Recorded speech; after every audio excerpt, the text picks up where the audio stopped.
Hi, good morning అండి. మనం గాయత్రి గార్డెన్స్లో ఉన్నాం. నూనె ఫ్రూట్ ఆల్రెడీ 2-3 రోస్ట్ చేశాను. ఇవన్నీ ఇది మొగ్గుతుంది. ఇవన్నీ ఇవి పిందెలు ఉన్నాయండి.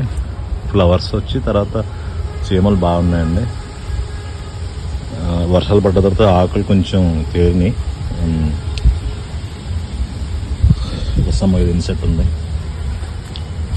ఓకే, నూనె ఫ్రూట్ చక్కగా పెరిగిందండి. చాలా మంచి ఔషధ గుణాలు కలిగిన చెట్టు కాయ. ఇక సెకండ్ నూనె ఫ్రూట్, అది కొంచెం సెకండ్ తింది. ఇదంతా బూడిద గుమ్మడికాయలు. మన బాలగోపాల కృష్ణ గారు ఇచ్చిన ఆర్టి చెట్లు, దేశవాళీ మామిడి. నెక్స్ట్ ఇదంతా పాదులు బూడిద గుమ్మడికాయ అండి. ఇది కూడా మా గురువు గారు రాఘవకృష్ణ ఇచ్చిన ప్లాస్టర్ ఇచ్చారండి మునగ. ఓకే, భారత్ మాతాకి జై, Vande Mataram.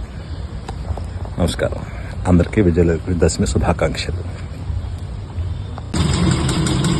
Hi friends, hi happy gardeners.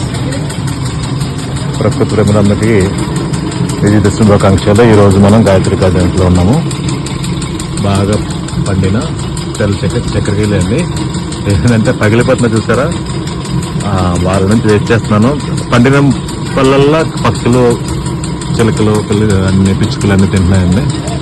ఈరోజు కోసేద్దాము. ఓకే, ముఖ్యంగా చాలా మంది అడుగుతున్నారు ఎర్ర చక్కెరకేళి చెట్టు తెచ్చుకొని. ఇది ఎర్ర చక్కెరకేళి చెట్టు. ఇది అది కోసేద్దాం. ఈ గెల వచ్చిందండి. మొన్న పెట్టిన ఫోటో మటుకు ఇదే గెల. ఈ చెట్టుకి ఆవులు గెల కాస్తున్నాను. ఓకే, అక్కనే అయితే ఇప్పుడు గెల హార్వెస్ట్ చేస్తున్నాం మనం. కింద పడకుండా కోసం కొడే ఒక దాపే. గాయత్రి గార్డెన్లో ఫస్ట్ కాసిన చక్కెరకేళి గెల. Okay, very good.